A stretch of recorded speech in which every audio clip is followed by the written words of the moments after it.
Moica Moi, bem-vindo ao Papo de Professor, esse podcast que tem como objetivo fomentar a colaboração entre professores através da divulgação de novas ideias, de teorias e de boas práticas. Meu nome é Damione Damito e o tema de hoje é Metodologia Centrada no Aluno.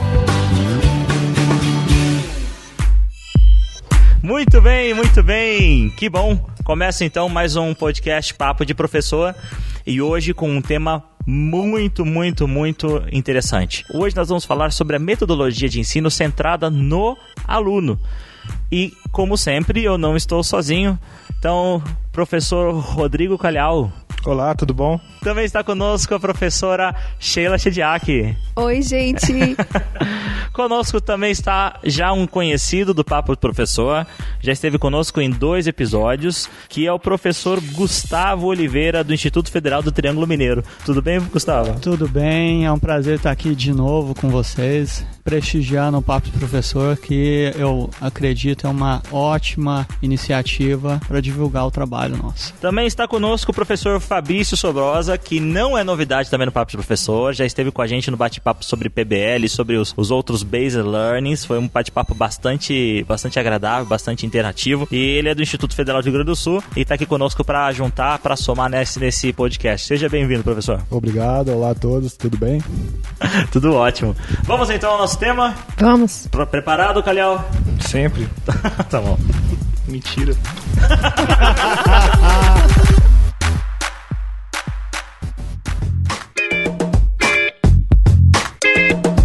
Metodologia de ensino centrada no aluno. Enfim, o que é isso? O nome assusta ou não? Rapaz, eu acho que quando um professor para e começa a pensar em metodologia centrada no aluno, eu acho que ele começa a tremer nas pernas, né? Porque no nosso currículo, né, acadêmico, em geral, a figura do professor ela é a figura mais importante na sala de aula. Então, quando se fala em metodologia centrada no aluno, existe uma preocupação. Eu vou dar o poder para o aluno guiar essa aula? Professora Sheila, você poderia tentar definir para a gente o que seria essa metodologia centrada no aluno?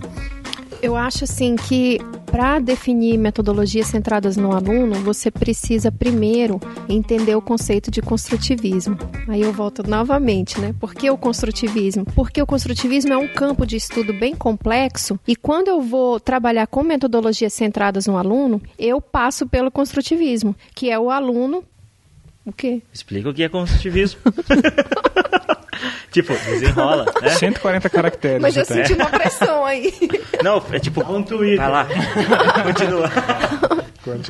A proposta do construtivismo é essa de o aluno estar engajado na aprendizagem dele ser mais responsável, autônomo pela própria aprendizagem e ele trabalha nesses conceitos construindo novos conhecimentos com outros colegas. Então, as metodologias centradas no aluno, ela deixa de ser lá o professor passando uma informação para o aluno construindo uma informação. Aí a relação com o construtivismo. Eu posso falar a minha visão, que não é tão assim, bem fundamentada igual a da Sheila, né? Mas quando fala de educação centrada no aluno, você fala quando fala de centro, você fala do elemento principal, né? Então, uma maneira que eu gosto de pensar, por exemplo, quando você fala do sistema solar, você tem um elemento principal que é o Sol. Sem o Sol, o sistema não funciona. Você não tem a liga, você não tem o que une, o que atrai. E quando fala de ensino, educação centrada no aluno, é justamente colocar o aluno como esse centro, como se fosse esse elemento principal, né? Sem esse elemento não existe a educação, no caso, né? Acho que o grande problema é que hoje o centro desse sistema solar educacional, vamos falar assim, não tem sido historicamente o aluno. Apesar de muitas vezes termos a sensação que é o aluno, não é? Infelizmente, o conteúdo, ou então até mesmo o próprio professor, acaba sendo o centro desse sistema complexo que é o nosso sistema educacional. e isso acaba trazendo quais tipos de problema, na opinião de vocês? Quando você ficou do jeito que está hoje, assim, que é centrado no professor, fica uma coisa assim, muito centrada no ritmo que ele tem de ensinar, e não no ritmo que o aluno tem de aprender. Muito centrado no conteúdo que ele tem que passar, no currículo que tem que ser cumprido, né? E muito centrado nas experiências que ele já vivenciou, que ele julga importante para ele, que não necessariamente é importante para o aluno.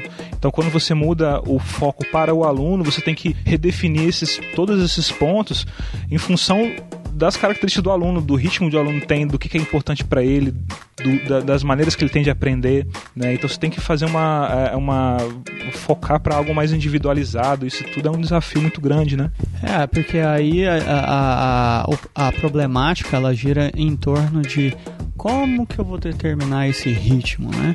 Como que eu vou ter que me preocupar com um aluno que aprende mais rápido e eu vou ter que me preocupar com um aluno que aprende devagar. E, teoricamente, isso implica em mais trabalho. Não sei se vocês concordam comigo. É isso que parece, né?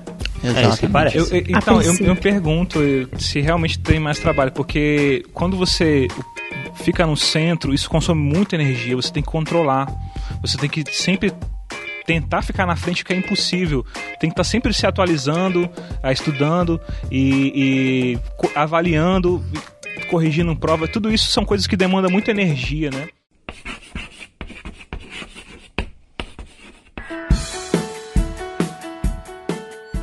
E a gente tem aquela utopia que...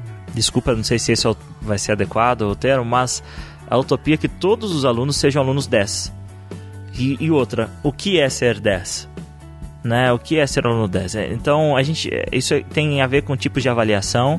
Você tem que ouvir o podcast que nós já abordamos esse assunto, que é um assunto muito interessante. Nós falamos muito sobre os tipos de avaliação, a importância, mas eu acho que está relacionado, né? Então, quando o professor tem aquela utopia que todos os alunos sejam nota 10, ou ele faz duas coisas. Ou ele realmente desce o critério de seleção para que todos atinjam um determinado nível de maneira assim, homogênea, ou então vai ter aquelas discrepâncias de notas muito grandes que infelizmente causam como consequência, às vezes, na vida do aluno, a desmotivação. Então, quando você coloca os alunos que são diferentes numa mesma escala, né, e avalia eles baseado no mesmo critério, não considerando as diferenças, isso causa uma certa frustração. O aluno ele não consegue verificar, ele não consegue perceber o quanto ele evoluiu em relação ao conhecimento. Eu acho que isso traz um dos riscos que essa metodologia que tem sido utilizada, ela traz, né? Que é a metodologia centrada no professor ou então somente no conteúdo.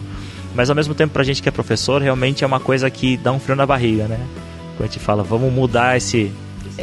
Eu acho assim que até o Rodrigo usou a palavra principal, né? O aluno como principal. Talvez eu não usaria assim, a palavra principal, porque isso, de certa forma, coloca uma hierarquia em sala de aula de aluno, professor, metodologias. Não, eu estou pensando aqui, tentando entender. Porque é isso que o Gustavo falou também, do medo do professor, né? Você falou o professor treme, né? Eu acho que é o professor perceber que não é a importância do papel dele que está sendo perdida na sala de aula, mas é o tratamento de como ele vai dar para o conhecimento, porque é o tirar o foco do conteúdo, do ensino que a gente chama totalmente conteudista, para um ensino, para uma aprendizagem, que é o ensino, né, o foco no ensino, mas mudar o foco para a aprendizagem, mudar o foco do conteúdo para a construção do conhecimento, porque quando o aluno está construindo um conhecimento, que a metodologia está centrada de forma a favorecer que ele realmente construa, ele conecta experiências anteriores, ele conecta o ensino não formal, o informal, com esse ensino novo, o formal. Então, vamos imaginar numa sala de aula, uma aprendizagem centrada no aluno. Eles estão em conjunto construindo. E por que deixa de ser chato e desgastante? Pode até dar um trabalho talvez na formação, na preparação e na mudança, principalmente de comportamento e de mentalidade. Mas, que é o maior desafio, né? Que é o desafio. Mas assim, imagina o trabalho como ele se torna prazeroso, né? De fato, não só para o professor, mas para o aluno também, pro aluno. E uma das questões centrais também que tratam dessa mudança de metodologia para o estudante conseguir conectar suas experiências, o conhecimento prévio, é a questão da atividade dele, que essa talvez seja uma das questões que a gente tem que planejar muito bem, né? Como é que o estudante vai trabalhar, como é que ele vai resolver os problemas e a partir dessa resolução, em contato com os outros colegas e com o professor, construir o seu conhecimento, né? Essa é a questão básica. Que tipo de atividades, que tipo de problemas, que tipo de projetos a gente vai apresentar para os estudantes para que eles possam se sentir no centro do processo de aprendizagem e construir o seu conhecimento. E eu acho que cabe reforçar também, Sheila, eu não sou muito conhecedor das teorias de ensino, né, do construtivismo, de Piaget e tudo mais, mas uma das coisas que a gente aprendeu aqui, né, escutou aqui, que uma maneira de dar encaminhamento nessa metodologia centrada no aluno não é o foco, como o Rodrigo falou, não é ele como o sol, não é o foco no aluno, o foco no conteúdo, né? Mas também como é o aluno como um ser social, né? Uhum. Então, lembrar da teoria do socioconstrutivismo, né, que eu acho que é importante, que aí a gente consegue agregar... Disseca isso pra gente, Gustavo. Hein? Como é que é? Porque é o seguinte, enquanto aprendizagem, o indivíduo ele não aprende, lógico, ele aprende por ele mesmo, mas geralmente ele está inserido num meio, né? Ele aprende compartilhando experiências, e aí entra as características de Project, Problem-Based Learning, né? Então ele passa a ser enxergado o indivíduo como um todo, né? E assim, eu já até falei isso em uma edição anterior, sobre a questão do conhecimento, né?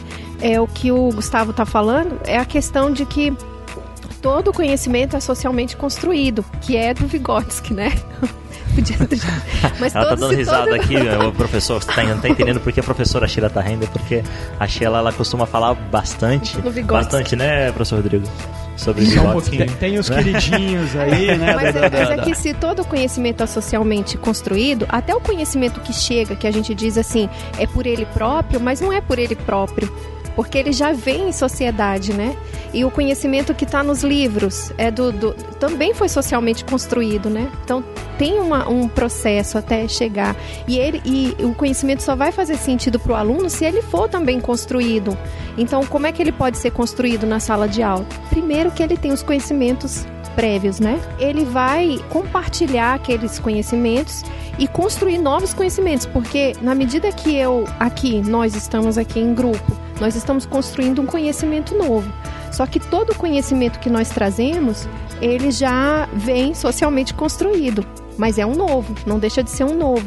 Então, pra gente, essa conversa é relevante, porque ela é nova, ela é inédita pra gente. Nós estamos melhorando, né? Esse podcast pode ser levado como exemplo, igual a Sheila falou, tipo, eu não sei se vai estar certo assim, né? A gente está construindo um conhecimento e o Damiani, ele tá meio que orquestrando, ele é um facilitador, né? Isso, é um termo que a gente aprendeu aqui, que é o scaffolding, né? Dar o suporte, né? Que é um papel muito importante. O Damiani não tá perdendo a importância dele, no caso aqui, por estar, vamos dizer, orquestrando, por no seu centro, vamos dizer assim, né? A importância dele, pelo contrário, está sendo aumentada porque ele está fazendo com que outras pessoas compartilhem e construam conhecimento conjuntamente. Olha que responsabilidade a gente divide, hein, professores? Que responsabilidade. Nossa sala de aula exercer esse papel.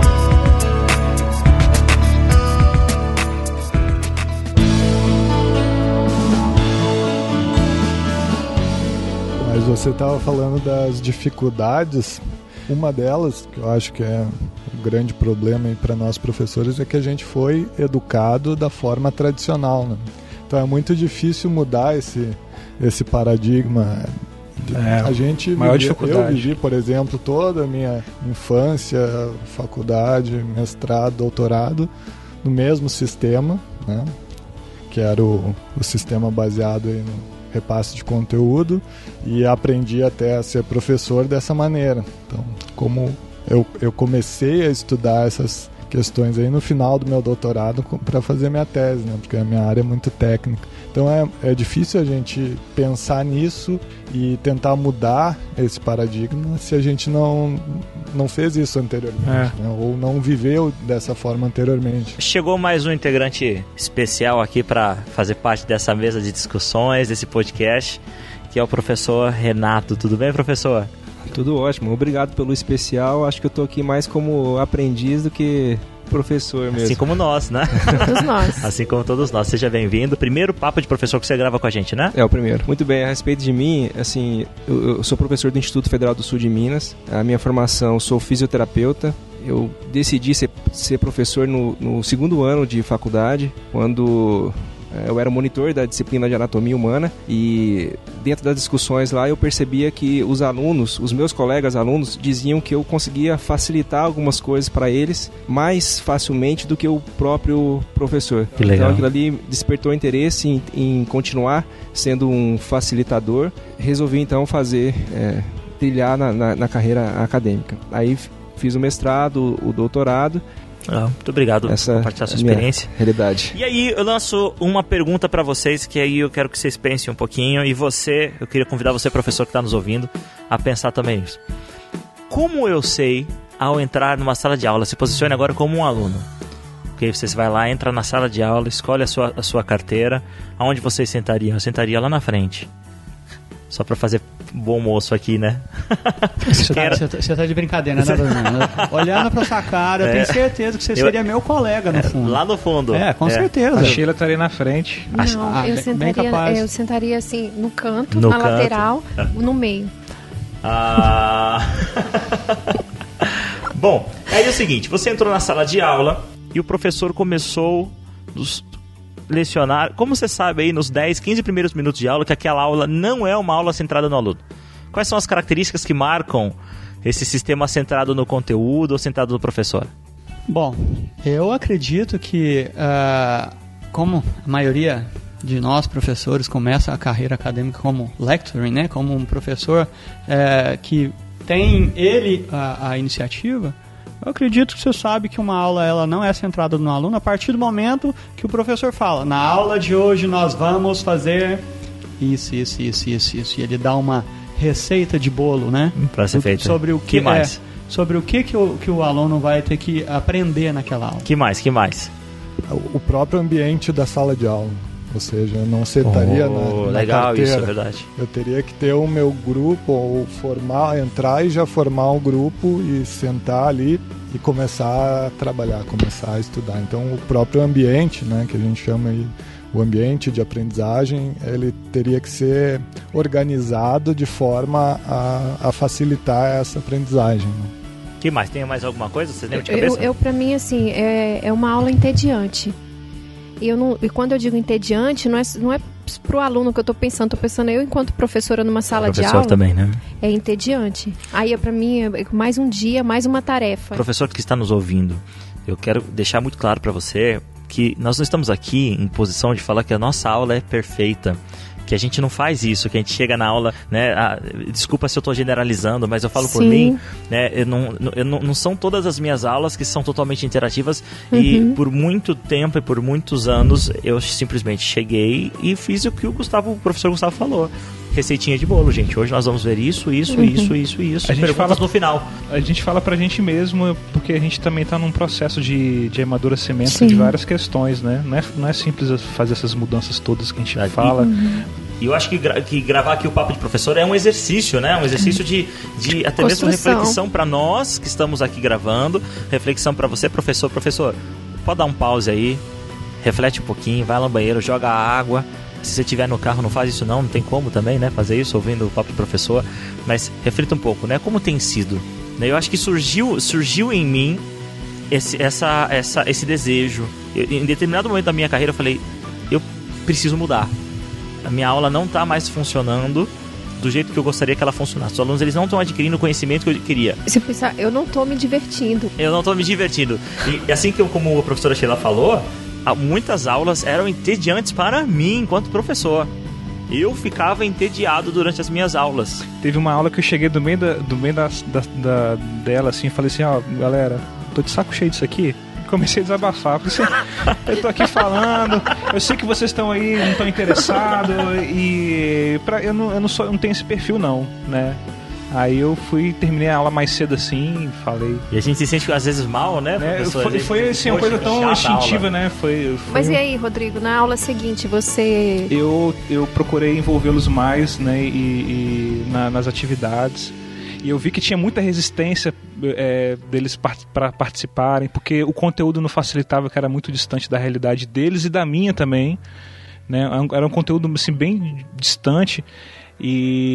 Mas assim, eu comecei já a tomar várias atitudes assim, para tentar aproximá-los e tirar a barreira que às vezes existe, entendeu? Do aluno com o professor, do aluno e professor com a realidade. Mas, aproveitando o gancho aí, Rodrigo, você fala, um dia você se sentiu que você não estava bem, aí no outro dia você falou, eu vou mudar. E nós como professores que estamos passando por esse processo aqui na Finlândia, estamos sofrendo uma overdose de metodologia, está todo mundo pensando como é que eu vou fazer, como é que eu vou chegar lá e como é que eu vou mudar a minha aula. E há alguns minutos atrás a gente estava dando um feedback para os chineses que estão aqui na Finlândia, né? Também um processo de ensino vocacional. E é bom até para o pessoal ver que não é só o Brasil que está em busca de melhoria na educação.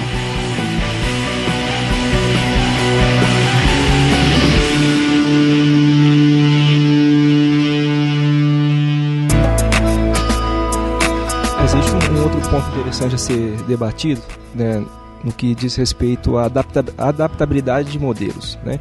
Então, quando você pensa em aplicar um modelo focado no aluno, centrado no estudante, é fundamental não fazer isso do nada, porque o aluno, principalmente os alunos um pouco mais adultos, né, eles já estão doutrinados, vamos dizer dessa forma, àquela maneira passiva de receber o conhecimento. Então, se você da noite para o dia resolve, agora eu não vou mais, vou colocar entre aspas aqui, transmitir o conhecimento, esse aluno pode ficar confuso e até mesmo não perceber o que está... ele não se situa dentro do espaço educacional. Renato, você falou uma coisa que é top, porque nós estamos aqui na Finlândia, somos todos professores, mas estamos aqui no papel de alunos e desenvolvendo alguns projetos. Então a gente, vamos falar, nós caminhamos por esses dois caminhos, né, como professores e como alunos. E aqui, por muitas das nossas aulas, né, elas são utilizadas, não são todas as nossas aulas, mas muitas delas são realmente usando essa metodologia centralizada no aluno, e eu confesso que eu me canso às vezes, né? Porque é realmente uma coisa que nós não estamos acostumados. Eu tenho todo um background de estudos que eu fiz, que foi realizado nessa antiga metodologia. Não sei se eu posso falar antiga, mas porque ela é muito atual, né? Atual no sentido de recorrente, de ainda ser praticada. E quando chega essa metodologia nova, ela é empolgante, mas ao mesmo tempo você tem uma resistência. Então eu acho muito interessante o professor refletir sobre isso, né? A gente é resistente à mudança e a novas maneiras, né? E às vezes a gente fica com bloqueios. E achei interessante, né, que ele falou que, na verdade, a gente pode fazer um paralelo igual uma criança que tá... A educação de uma criança. Você não vai chegar para o seu filho de 1 ano assim e falar bem assim, agora estuda de centro aqui, você faz tudo e você busca as coisas. Não, tem um momento de maturidade, né? que de certa forma o aluno é dependente do professor ditar como que vai ser as regras e tudo mais, até ele chegar numa fase que ele vai andar com as próprias pernas, né? Então não é assim a gente chegar do nada e já jogar o aluno assim na fogueira e se vira aí. Eu concordo também, só comentando aqui o que o Renato falou anteriormente, a questão a gente também se coloca numa zona de conforto, né? Enquanto estudante é mais fácil a gente receber o conteúdo, olhar, por exemplo, uma palestra, né? Assistir uma palestra e depois receber o material no PowerPoint e dar uma estudada. Às vezes é mais confortável a gente permanecer dessa maneira. E quando a gente chega, especialmente no Brasil, né? A gente tem os estudantes que trabalham o dia inteiro e chegam à noite e vão para uma aula e ainda ter que trabalhar na sala de aula. Isso também causa algum tipo de desconforto, porque Talvez os demais professores não façam isso. Talvez seja porque o aluno, quando ele chega à noite na escola, ele já espera chegar e descansar. Não, ainda bem que hoje eu vou pra aula, então eu vou descansar. E não é bem isso, né? Não deveria ser. Uma coisa interessante, essa analogia que o professor... Rodrigo. O professor Rodrigo Calhau fez. Eu estou explodindo de ideias aqui, de pensamentos, né? Esse é um assunto bastante interessante, me empolga bastante. E uma pontuação que o professor Rodrigo Calhau fez e que eu acho fantástica é lembrar que o aluno tem um grau de maturidade a ser atingido. Então, vamos fazer uma analogia simples aqui. É quando você, pai, está ensinando o seu filho a se alimentar. Uma das coisas mais básicas, com comida no pratinho, né? Toda criança passa por esse ponto aí. Alguns acabaram de passar por isso, né? Ou estão passando. Então, você não pode chegar do dia para a noite lá para uma criança de 1 ano e falar assim: a partir de agora você vai comer sozinho. Pega lá, coloca bife, feijão, arroz, come. Tem processos, né, para serem atingidos. Existem alguns pré-requisitos e os pais têm que estar atentos, né, a essa criança para saber reconhecer quais são as limitações e ao mesmo tempo potencializar aquilo que ela tem. Então você vai comer, mas hoje é macarrão, hoje dá para comer, então você vai comer sozinho.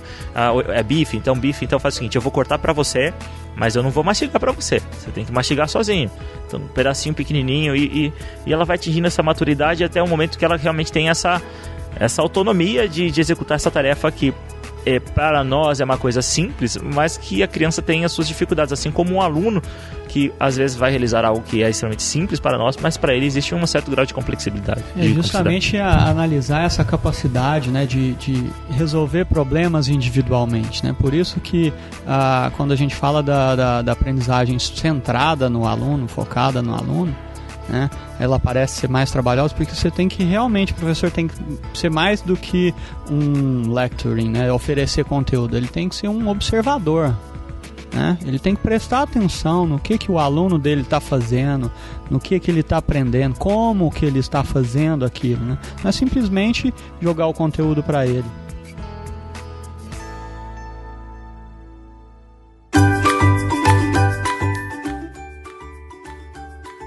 Você falou em conteúdo, eu pensei em uma outra coisa também, que é a questão do currículo, né? Nós temos uma preocupação que não dá para você ir lá e fazer uma metodologia centrada no aluno, assim, eu vou centrar a metodologia no aluno, podem fazer isso daí. Mas a questão da formação, da mudança de comportamento e mentalidade, que já não é uma coisa fácil, é um desafio, porque ele passa pelo desenvolvimento profissional, pela aprendizagem profissional. E também passa pelo que você falou, nós temos que reaprender, nós não fomos educados dessa forma. Então a gente tende a reproduzir as mesmas ações que nós fomos ensinados.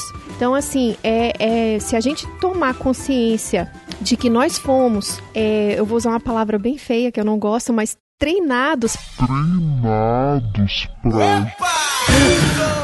Meu Deus, você não usou essa palavra. Eu não acredito. Treinadas, porque a questão da escola como reprodução, né? Então, nós fomos preparados para agir dessa forma, para reproduzir mesmo, né, os modelos que são de interesses das classes dominantes. Mas o que acontece? Nós não sabemos fazer diferente. Por mais que a gente faça um curso de desenvolvimento profissional, se esse desenvolvimento não for realmente contínuo, nós vamos cair no mesmo erro de começar a reproduzir as mesmas ações. E o que acontece também, tem a questão da formação e uma outra questão é a questão curricular. O currículo, ele tem que ser baseado em competências, porque se ele for baseado em conteúdos, nós vamos reproduzir os conteúdos. Nossa preocupação vai ser passar a maior quantidade de conteúdo possível. Então você fica meio que automático. Você está ali, você falou do conteúdo fora da realidade sua e do aluno. Agora eu lembrei como foi que eu estava pensando na questão curricular. Então, como é que esse currículo é desenhado? Quais são as competências que esses alunos precisam aprender para o mundo profissional? Por que eles estão aprendendo e por que aquilo está no currículo? É engraçado você falar isso, né? Porque a gente está sempre pensando focado em conteúdo, E hoje um dos maiores problemas, não sei se eu posso falar que é um dos maiores, mas um problema recorrente no mercado de trabalho é a busca por competências sociais, né? A inteligência emocional da pessoa, a comunicatividade, a possibilidade de trabalhar em grupo. Parece que nunca se falou tanto nisso, né? Agora é assim, também não é novo. Engraçado, né? Pois é. A gente fala assim, nossa, que coisa nova, as competências, as habilidades que para o século XXI. Mas, por exemplo, o relatório da Unesco, que fala dos 4 pilares para a educação, ele é de 99. Quer dizer, 16 anos já, basicamente, que são os pilares que nós temos visto também muito aqui, né? Que é o aprender a ser, porque é você ter autoconhecimento, então você também ajuda o aluno a desenvolver habilidades metacognitivas, como é que eu aprendo. Reflexão. Reflexão, né?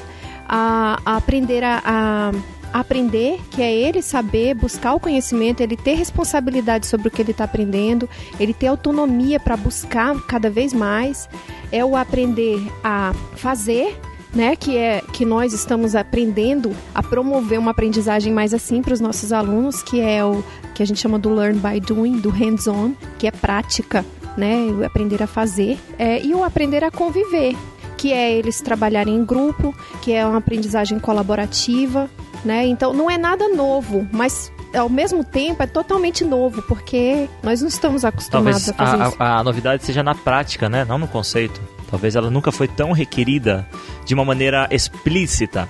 Porque requerida eu creio que sempre foi, né? Sempre foi desejada, almejada, mas talvez nunca foi nunca foi algo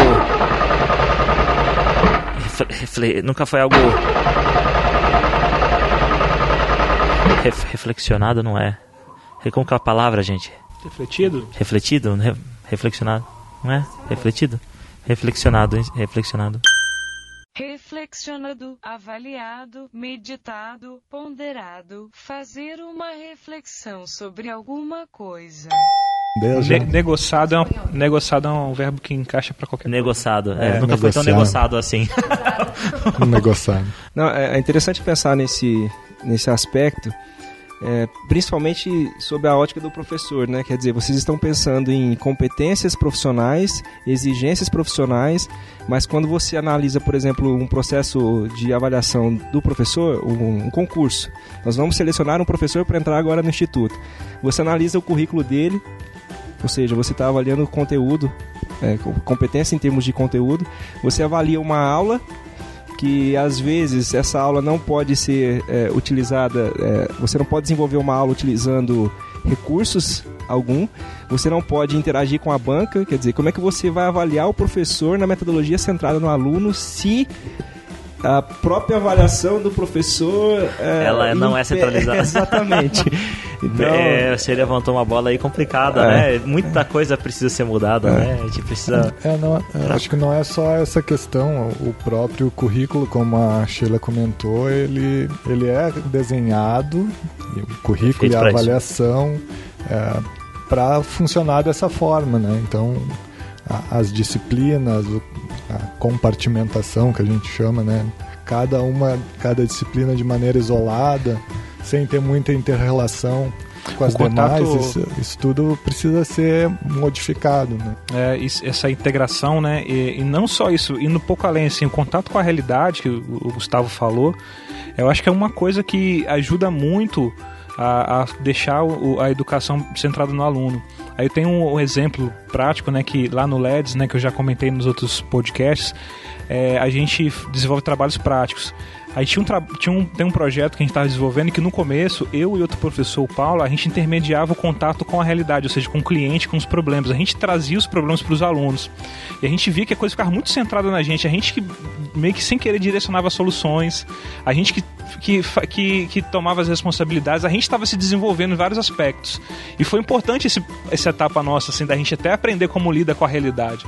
Mas aí depois a gente viu que a gente estava centralizando demais. A gente começou a colocar o cliente, no caso, do sistema de informação que a gente estava desenvolvendo em contato direto com os alunos. Os alunos iam agendar as reuniões, o cliente ia lá e dar feedback diretamente para o cliente.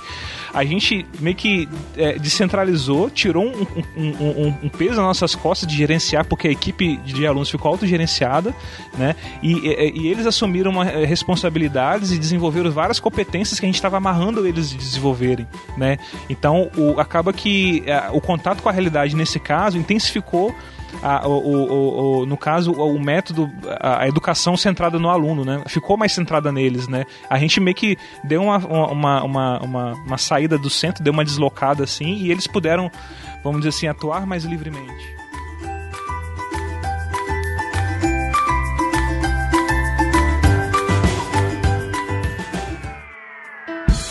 Quando a gente fala de metodologia centrada no aluno, nós também passamos por outros termos que são muito recorrentes, que são muito linkados, né? São muito ligados.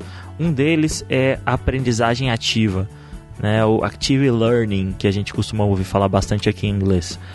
Quem poderia me ajudar a definir o active learning? Nós chamamos as metodologias ativas, né? Elas são simplesmente um foco muito na prática do learn by doing. Então é o aluno, que a gente tem um termo em inglês também do hands-on, né? Que é, em português, acho que poderia ser tipo mão na massa, né?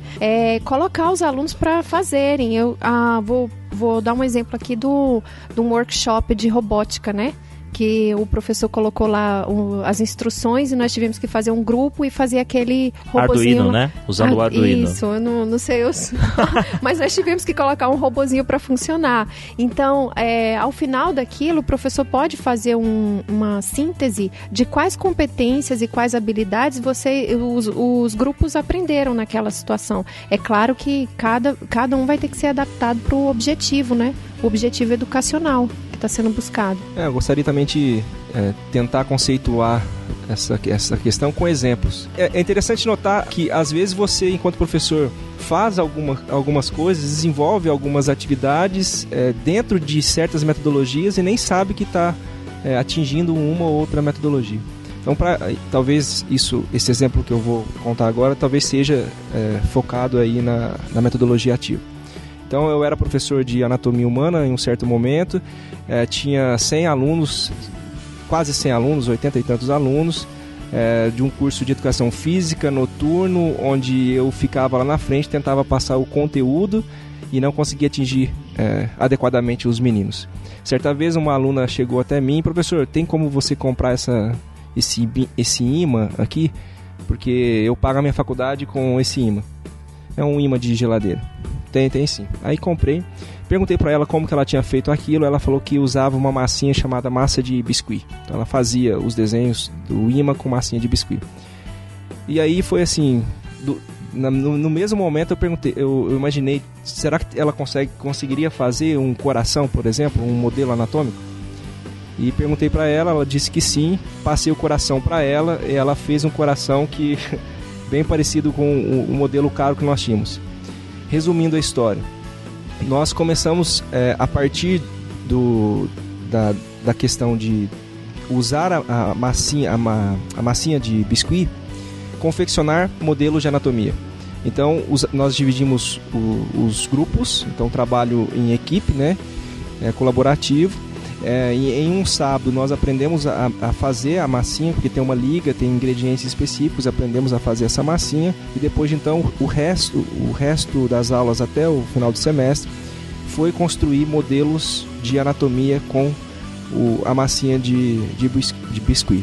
Que interessante. De tal maneira que ao final aqueles grupos tinham que fazer um workshop apresentando o passo a passo daquele. Não era simplesmente fazer o modelo, tinha um envolvimento teórico ali, né, que ia sustentar o modelo. E eu acredito que eles aprenderam muito mais do que se eu estivesse falando lá na frente. Felder, ele escreveu nos papers dele, ele definiu da seguinte maneira: que metodologia ativa é o que os alunos são motivados a fazer em uma sala, qualquer coisa que seja além de simplesmente ouvir e tomar notas relacionadas ao curso. Então, quando você faz algo que seja de fato ativo, e não simplesmente passivo, porque quando você toma nota, você fala, não, é uma ação.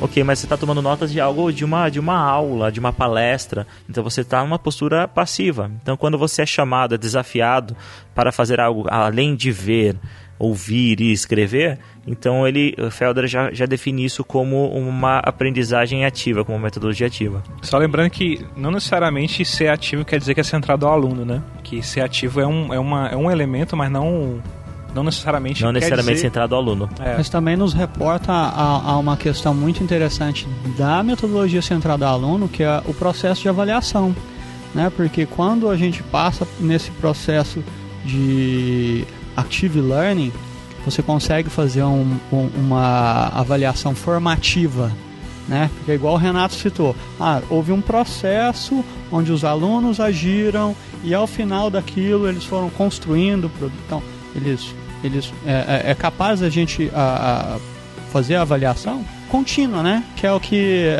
muitos pregam, né? A avaliação tem que ser continuada, né? A gente tem o papo de professor número 4 falando sobre avaliação. Então ouça aí, professor, a gente discute bastante sobre esse tipo de avaliações sumativa, todos os tipos de avaliações que hoje são praticadas, nós discutimos bastante sobre isso, é um podcast bastante interessante, eu recomendo. Professora Sheila? Você falou aí que as metodologias ativas não necessariamente são ligadas somente ao fazer, né? Alguém falou aí. Não, o que o professor... O professor Rodrigo falou que a metodologia ativa não necessariamente é centrada no aluno. Isso, mas aí também alguém falou do processo. Mas é assim, realmente ela não está só no processo do fazer. Porque você falou, ligado ao pensamento. E é ligado a essa história da construção desse conhecimento, né? Então, antigamente, nós estávamos... nós tínhamos que copiar, né, da lousa, um texto, vamos supor, para aprender. Então, antigamente não, ainda hoje, né? Ainda hoje, né? Mas, por exemplo, se você for pensar, é uma ação, né? Tá todo mundo com copia do slide. Mãos na massa. Você tá agindo, né? Você tá fazendo alguma coisa, mas não é esse o processo de só fazer, mas é a relação dos processos, do fazer, do aprender a aprender, do aprender a ser e aprender a conviver. Então, quando você relaciona tudo isso... 4 pilares, né? Você sai da base, você passa por aquela pirâmide que nós estudamos da taxonomia de Bloom, que você começa, que é o copiar, o recordar, o memorizar, e que você vai sofisticando o seu processo. Até os mais altos níveis, que é o de criação. Exatamente. Então, até você para o aluno passar do recordar, do aprender puramente mecânico, né? Que ele vai sofisticando o pensamento dele, ele vai passando pela análise, ele vai passando pela síntese, ele chega no processo de criação, que pode ser a criação e a construção do conhecimento. Então, ela é ativa também por isso, porque ele está processando o conhecimento, né? Aí é fundamental a participação do professor, porque quão alto vai o aluno? Depende do desafio imposto pelo professor. Então, se o desafio imposto pelo professor é a prova, esse é o desafio, ele vai copiar, ele vai decorar o que foi passado e ele vai vencer aquele desafio. Agora, se o desafio é algo que precisa ser pensado, quer dizer, no campo imaginário, ele vai ter que caminhar, subir toda a pirâmide para conseguir alcançar.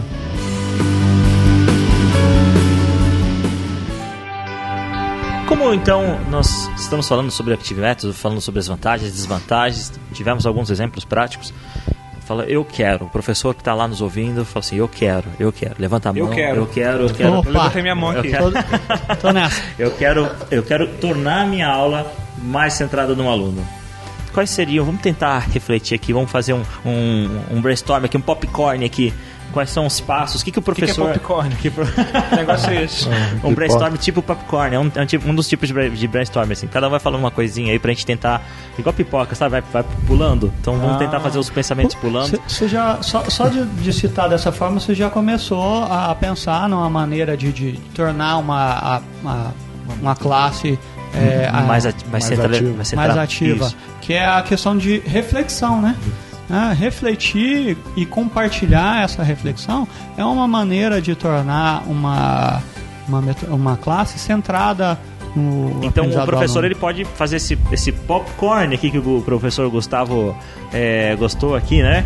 Tem o Project Based Learning também, aprendizado baseado em projetos, baseado em problemas. Ótimo. Então o professor pode executar o brainstorming junto com os seus alunos, já é um meio. O aprendizado baseado em projetos, isso é o papo de professor número 1 que nós gravamos sobre o projeto Take a Can If I Can. Se você não ouviu, ouça lá, muito interessante. Que mais? Ação do aluno. Envolver o aluno em mais ações. A Sheila tem uma metodologia que é o Think Pair Share Square. É isso? É uma estratégia. É uma estratégia? Ela pode ser utilizada nesse objetivo, né? Pode ser utilizada. Explica pra gente.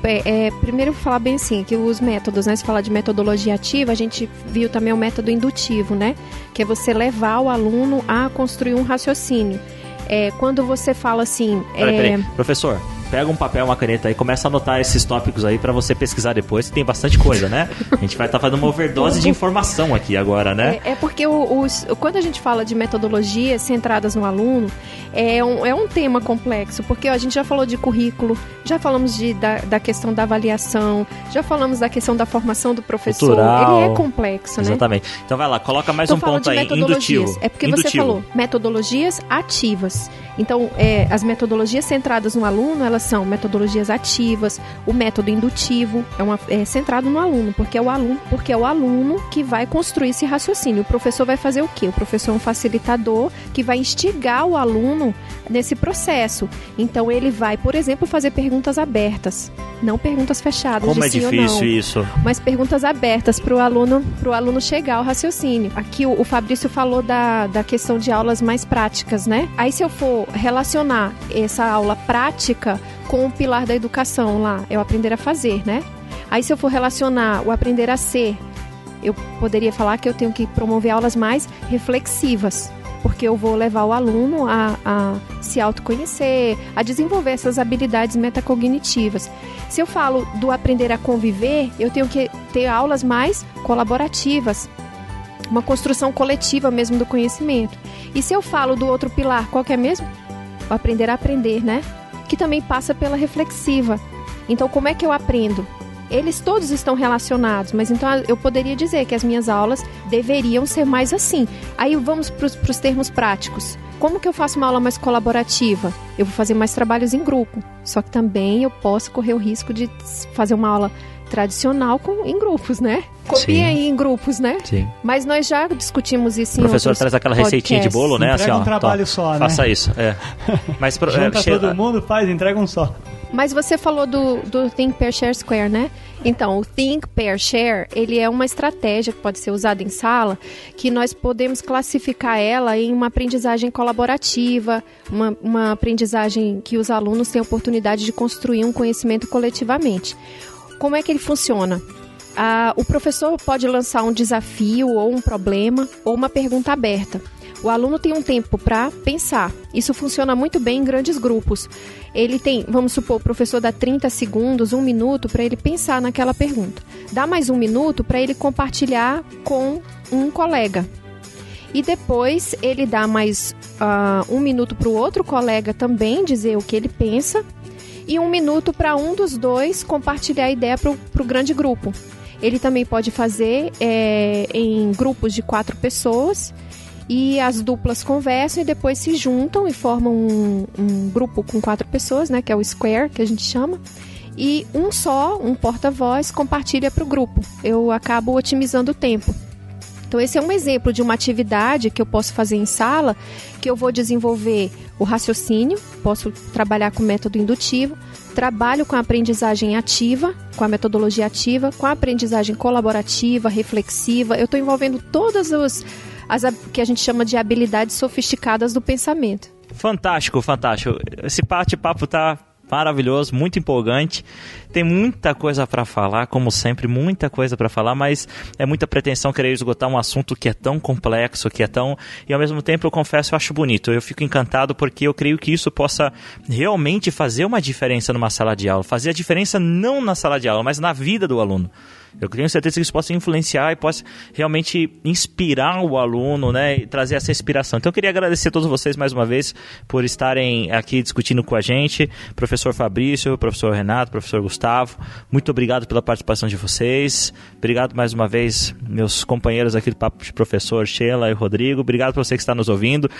Nos ajude a continuar essa conversa, nos ajude a continuar esse bate-papo nos comentários. Você faz parte desse bate-papo de professores. Então escreva o que você achou, mande e-mail para contato@papodeprofessor.com, acesse o nosso site, compartilhe com o seu amigo, ajude ele também nesses temas, leve isso para a sua sala dos professores, divida, coloca no pendrive, passa o link no Facebook, nos ajude a levar esse conhecimento que nós estamos aprendendo e querendo dividir com outras pessoas também. Considerações finais? Obrigado pelo convite novamente. Foi um prazer também poder falar com vocês novamente aqui e estamos abertos aí a qualquer tipo de discussão acerca do tema. Muito obrigado, professor Fabrício. Gustavo? Eu queria agradecer a participação de novo, Daniel. É sempre um prazer, uma satisfação enorme estar aqui no Papo de Professor. E um recado para os nossos colegas que estão nos ouvindo, né? A mudança, ela não precisa ser drástica, né? Basta acontecer um pouquinho por vez, eu acho que é passível da gente alcançar bons resultados. Ótimo. Professor Renato? Agradecer a oportunidade de ter aprendido um pouco com os senhores, com a senhora Sheila. Com certeza foi um aprendizado para todos nós, né? Porque aqui nós não temos respostas absolutas, nós simplesmente, ou de uma maneira diferente, tentamos trilhar um novo caminho e você está de parabéns pela iniciativa. Um abraço a todos. Obrigado, pessoal. Um abraço. Até o próximo podcast. Tchau, tchau. Tchau, gente. Tchau,